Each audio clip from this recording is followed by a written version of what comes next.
So, welcome to another episode of The Marketer's Edge, a series designed to share senior level marketing perspective about marketer challenges, opportunities, and agency relationships.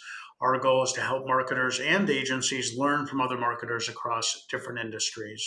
Today, we're talking with Mark Cohen, the Senior Vice President Marketing Manager, Advisory Services for Mesirow, an independent employee owned financial services firm based out of Chicago. Mark, thanks so much for joining us today. How are you doing today? You're welcome, Mark. Happy to be here. I'm doing well. It's Friday. It's It a is 55-degree day in Chicago. beautiful. It doesn't get much better than that. That's a good thing. That's about the way it is here in Cincinnati too. So take them when you can get Nice. them for sure. But Absolutely. hey, so I've got a handful of questions for you to ask, but before I dive into that, can you tell me a little bit about Mesirow and what you do for the organization? I'd like our audience to know what kind of company it is and what you do for them. Sure. So we're an 85-year-old diversified financial services company. We have global investment management capabilities, capital markets and investment banking, and then something we call advisory services. And advisory services really accounts for two different businesses. One is a real retirement oriented business that does everything from outsourced fiduciary services to white labeling our technology, our lineups. Um, we do a lot, and we do it for some of the biggest record keepers in the world. Hmm. And then the other side of the advisory services business is wealth management. So it's kind of traditional wealth management business. We're financial planners. We have 17 different teams, and we deal with ultra high net worth individuals. My role is I'm part of a team in an integrated marketing capability that focuses on the advisory services business. Okay. So we work closely with the wholesalers on the retirement side of the business, and then we actually create and manage individualized and customized marketing plans for all of the wealth advisory teams. Okay, got it. So you're kind of like it sounds like your focus is B2B in supporting those wholesalers or distributors, you called them. Mm-hmm. And then it almost sounds like you're also sort of an internal marketing arm supporting your wealth managers, giving them the tools that they need to do their job. Is that a pretty accurate representation? It is. And then, of course, the wealth advisory business is B2C. So Oh, we're really the only team within marketing that works on the both sides, the B2B and B2C got it. sides. Got it. You do. And then, Yeah, oh, go ahead. sorry. So go ahead. No, I was just going to mention, and then because of my expertise in digital, Mhm. even though we have a tremendous in-house digital capability, I bring those digital skills to these two teams, Got it. and then really, we bring it to these two teams, and then sometimes we bring that to our digital team, and they end up taking some of the ideas or tools that we find Okay. and disseminating those across the rest of the Got it. organization. Got it. Is there any direct to consumer work that's done to market the Mesirow brand as a company, or is it all kind of through the wealth managers and the wholesalers that are supporting your business?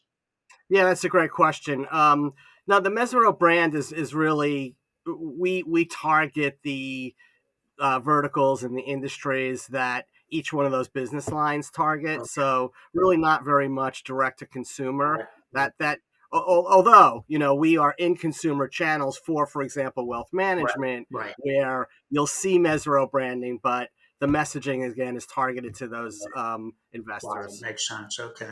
So you mentioned digital. I noticed that your background and expertise are deep in the digital and technology space. And I'm curious, how do you personally, maybe you and your group, stay ahead of the curve and remain on the forefront of what's new and beneficial to Mesirow and any of the, constituents that you help support? Yeah, that's a great question. So I use a number of different. Well, the first thing I'll say, and I actually said this at a conference recently, to quote Ted Lasso, I am curious. I've always been curious about technology and about how we can use technology in marketing and communications. And so with that, I'm just constantly out there reading, searching, but I'm also very open to incoming outreach, Okay. most of which comes through LinkedIn, as I'm sure you're Sure. familiar with. But I actually read every single message that I get from every single vendor. And I know Oh, I you. just opened myself up to a million more emails tomorrow, but I would say you're a unicorn. I am, and Okay. my CMO, and my colleagues really like laugh at me because they usually just put those in the the digital Yeah. Yeah. Garbage circular bag or whatever. file. Right. But yeah, but I'll tell you what, I've actually found some terrific opportunities for us, both ones that I can use from a proactive planning perspective, but also reactive. Sometimes we have a need, and it just so happens that a prospective vendor comes in the door who really can meet the need. Right. So I just feel like I'm doing really playing a great role for our constituents to see what's out there, cast the widest net, and when I find something I like, it's something that I bring to other people's attention. We do some due diligence, and then we will typically pilot something. Yeah. So just to make sure that, because you could do all the due diligence in the world, Right. but you don't really know how good a solution is and how good the team is Pretty behind it accurate. until you can kind of kick the Yeah, tires. yeah, that's great. That's great to hear. I interviewed the head of marketing for IGA, the International Grocers, I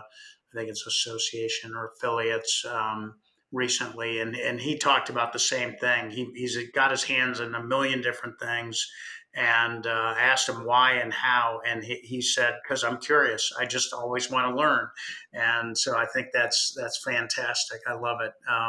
So as you look out over the next 2, 3 years, what do you see changing, in the manner in which marketers and companies manage their business and go to market with new initiatives? What about what we're seeing today? Do you think it'll look differently or look different, 2 to 3 years out? Yeah, another really interesting question. So I'd be remiss not to mention AI, Mhm. right? Sure. AI is on everyone's minds, and AI is just starting to make its way into everything, including our personal lives. I think from a marketing perspective, learning really as quickly as possible about how to use AI to make us more efficient and effective is critical. On the efficiency side is kind of the easy part to talk about. Almost anyone who's familiar with AI can figure out how to use Chat GPT Sure. to help them write a headline or a blog post or something. But on the effectiveness side, I think there's a great upside and opportunity for us to start looking at tools that are embedding AI to help us with decision making, with planning. There's just so much more efficiency, and just use those same two words Yeah. that we can gain on the efficiency and effectiveness side. So I see that ramping up exponentially Yeah. over the next 2 to 3 years, kind of the way that websites did when Sure. when we first started using Right. websites. At Right. first, it was very basic sites with text and maybe some flashing text and flashing images, and within 3 years we actually already had e-commerce. Yeah. So Yeah. Yeah. I see that same kind of trajectory Yeah. with Is AI. there any particular industry or function within companies that you think is going to most benefit from AI applications and different technologies? Or is it too Well, early to say at this point?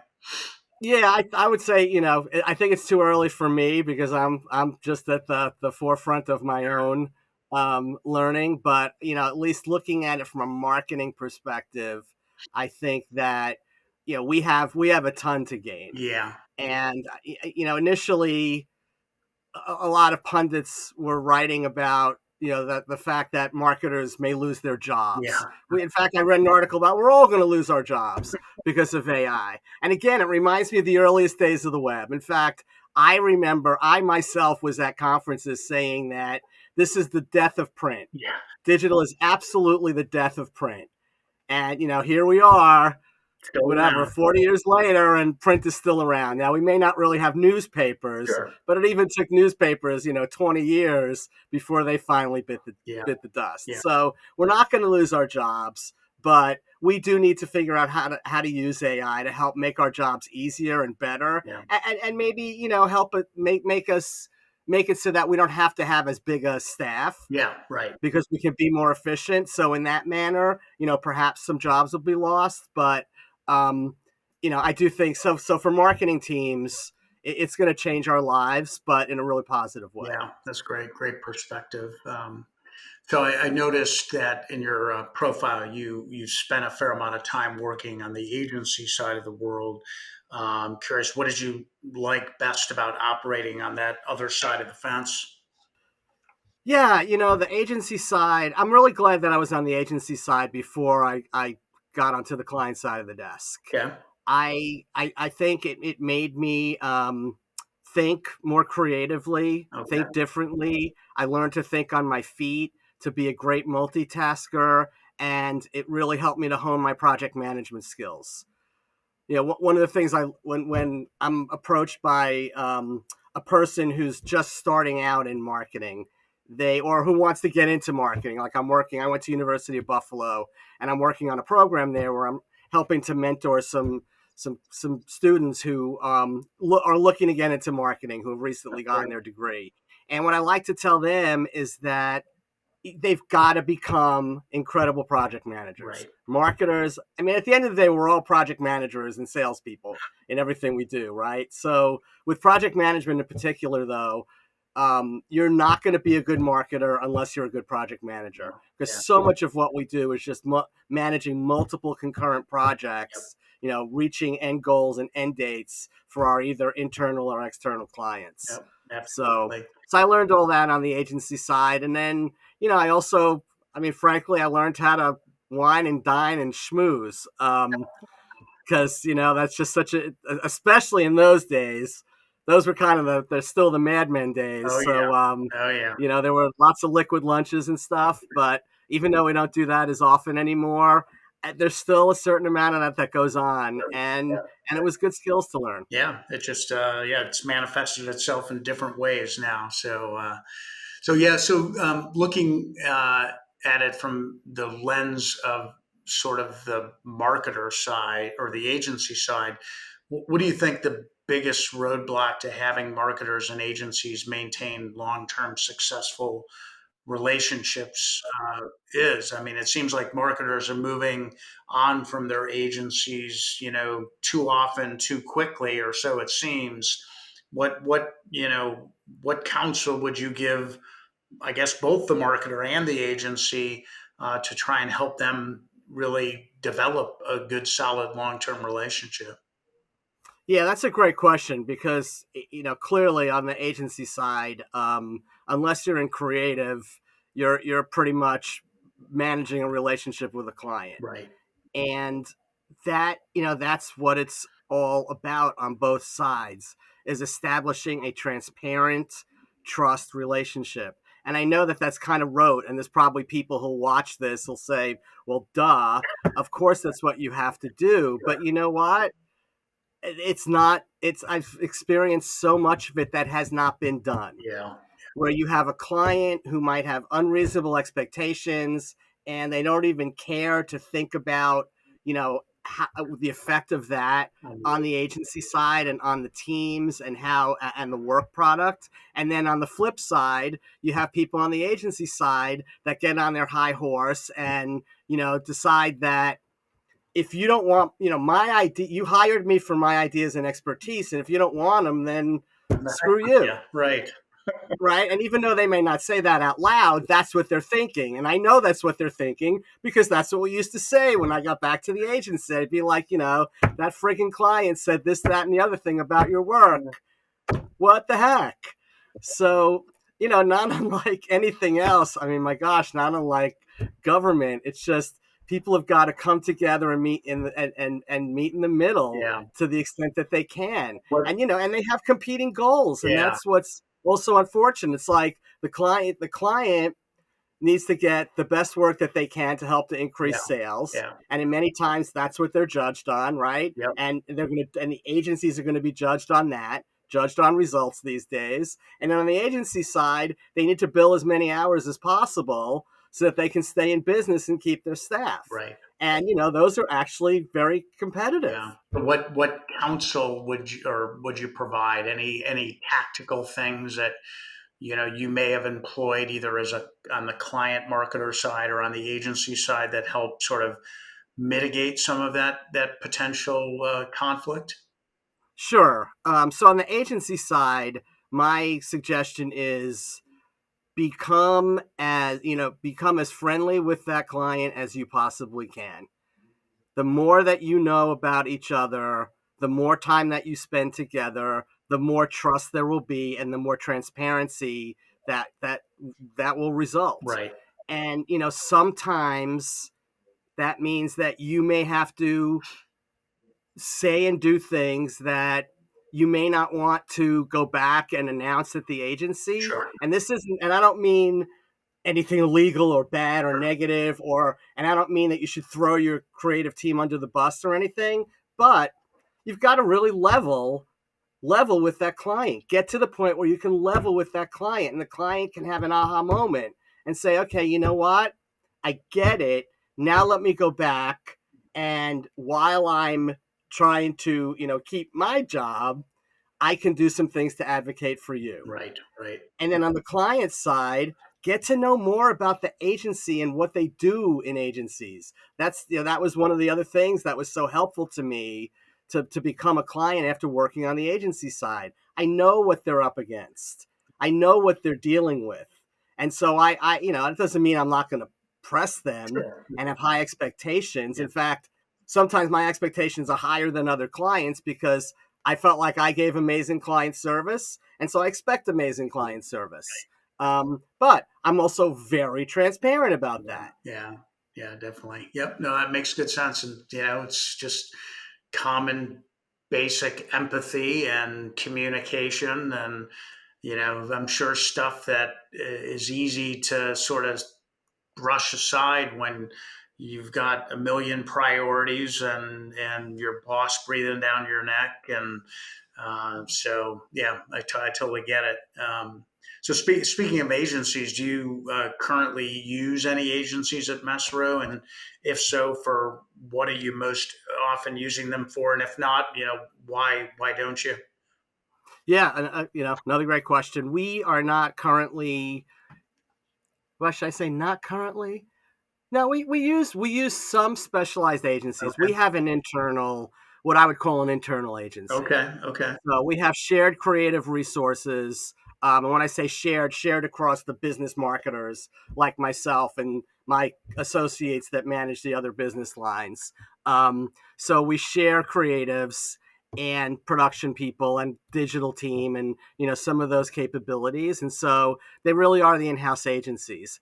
At times when we need additional resources, that's when we'll go out to agencies. But I don't right now, to the best of my knowledge, we don't have any full service Okay. Yeah. agencies that we're working with. But for example, we've got an amazing agency that specializes in videography. Okay. Um, So maybe some skill sets that you just can't carry inside, whether it be exactly, financial exactly. or core. Maybe there's a certain high level of expertise, technical expertise that the company can't necessarily fulfill. Sounds like that's kind of when you do use agencies, that's when you use them.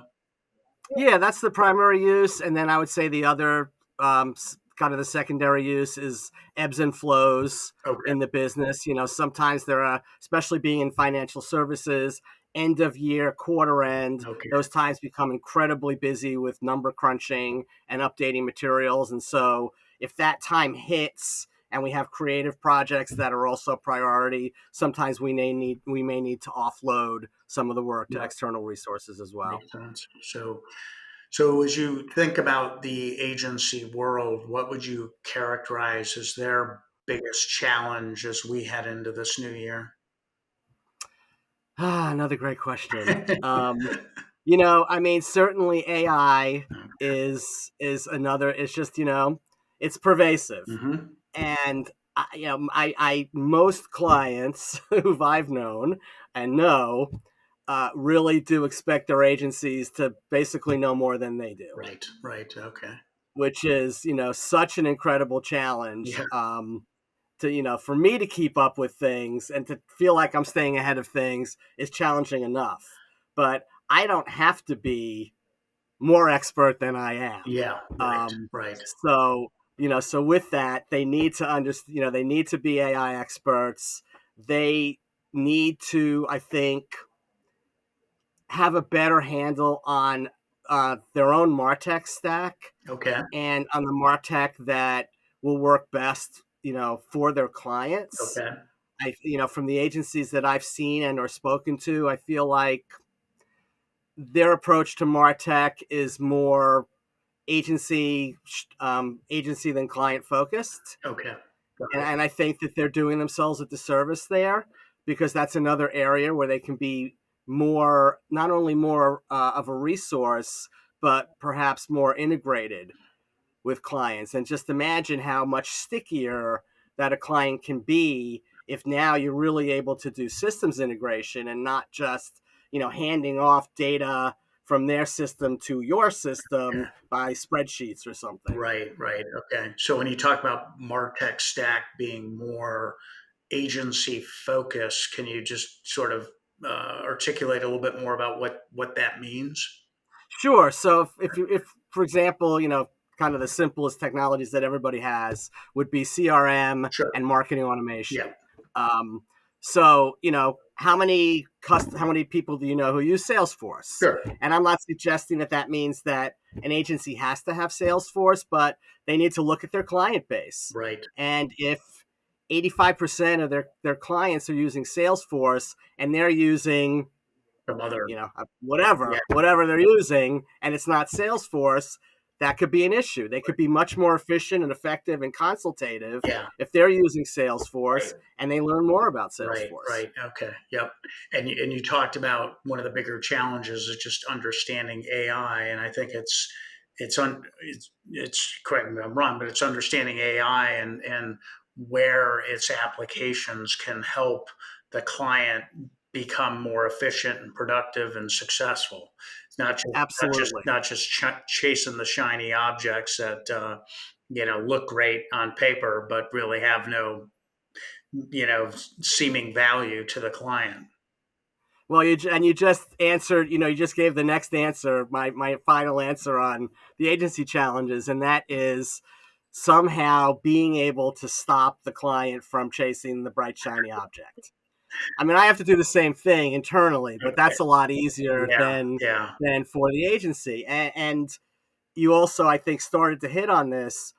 Being the expert, being seen as the expert, will help to manage that. Now, Hmm. it's never going to stop it Yeah, because what happens that a lot of that flows down from the top. So just because the agency is the expert, that's not going to stop the CEO right. from calling the texting the CMO one morning and saying, "Ooh, I see this TikTok thing. I think that could be really good for our business," Right. even though it could be a B2B business that only caters to baby boomers, Yeah. and it's like, well, I don't really I think don't that think that's going to so. work for us. Yeah, yeah.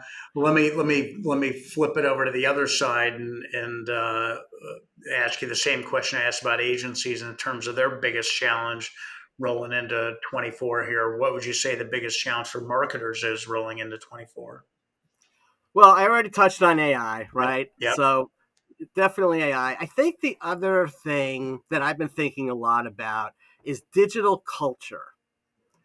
Digital It's culture. real culture. Okay. So it's really easy to think that all companies, especially at a certain size and scope, are digitized, Okay. and they have, that they're on a path, at least on a path to tech enabling everything that they can, to really be thinking about where they could use digital, not just AI, but any form of digital, any form of MarTech, to become more efficient and effective. And, you know, as you probably well know, that's there's different companies are on different paths Sure. for that. I found, and I believe that far too many are still way far behind, especially in certain industries. I've certainly seen that in financial services for as long as I've worked in financial Yeah. services, for example. And I'm just going to say that generally. Yep.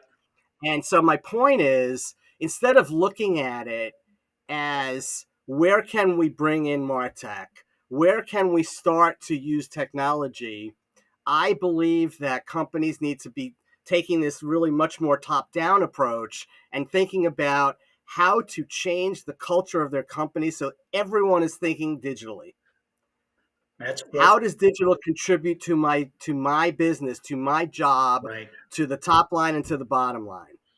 Is that something that can be initiated and managed internally, or do you think you need outside, perspective counsel in order to accomplish that end, which is seems spot on and certainly, certainly seems to be the right way to go. What are your thoughts on how to best get there? Yeah, I hate this answer, but it depends. Yeah. It depends on the current culture. If you're so for an entrepreneurial, no, I'm not even going to say it that way. For some cultures, the there's a lot of competition and infighting Okay. amongst upper management, right? No one wants to say that, but we know that Mhm. happens. And so in cultures like that, they're going to have to go outside, Right. because even if there's a champion, and it could even be the CEO. I mean, I worked in an organization where the CEO was a champion, but yet that CEO knew that he could not bring together this interesting array of senior leaders who all thought that they had the best ideas, best plan, um, and they're the ones who try to sell the hardest. Right. So they needed a third party consultant. There are other organizations who are more collaborative and who have been through changes like this before, where I think they could do it internally Yeah. as long as they had the right person. Yeah. Right. Champion. Yeah. Pushing it. Exactly, the right champion, and then that champion probably becomes something like chief digital culture. Can't say that word now. Officer. Yep, yep. No, that makes good sense. I like that. I mean, you hear about, just culture in general and not related necessarily to digital, as you alluded to, but more the personality of the organization, its values and things like that. So, kind of looking at transforming the organization so it really understands the value and importance of digital, is a great way to be looking at it. We've got just a couple minutes here. I've got two last questions for you. Okay. Any advice you give to marketers thinking about bringing a new agency on board? Yeah, I would say that start with your referral network. Go to people who are in a similar business to yours, or maybe the same business as yours, because you probably want agencies that have expertise in your vertical. Sometimes it's not in some businesses it's not as important as others. In financial services, I found that it really is much easier. Having brought in agencies that didn't understand our business, Mhm. it's much easier to bring in an agency who does. Um, so the referral network is absolutely, I think, the best place to start Mhm. to find an agency. And but I would also consider bringing in agencies that whose work you admire. It can't hurt, and it's going to challenge. And as long as you're open with all the agencies that you're reviewing, it'll help to challenge those agencies, knowing that someone who's a big name in the industry, in the business, for example, might be pitching the business against them. Sure, sure. Yep. Have them bring their best people and their best ideas to the table. Yeah. And I would also advocate for paying Come up with a short list and pay them to come up with concepts. Got it. Don't ever ask for spec work. Please do not ask for spec work. Agencies, But agencies watching will love you for that. well, you know what though? Again, being on the agency side, they absolutely deserve it. I mean, Yeah, my gosh, would you give away your services for free right, right. Yeah, to someone who wants to, who you want to be as a customer? yeah, I doubt yeah, it. yep. And then, so my last question here is if an agency was trying to knock down your door and attempting to win business from you, what advice would you give them? Well, I would say that the wow me. Okay. I want to be wowed. I get so many solicitations from agencies, and I am so underwhelmed. Um, and I'm saying wow without telling you exactly what I mean, but I will say, Yeah, but you know, don't be ordinary.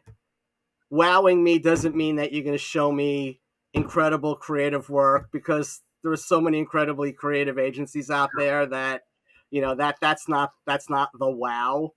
I am in financial services, so if you're going to show me a bunch of amazing ads that you've done for consumer packaged goods, yeah, it may wow, the creative may wow me, but you're not wowing me based on who I am and what I do. yeah, So learn about me, learn a little bit about my business. Don't just look at my LinkedIn profile and pull out one line and think that you know me. right.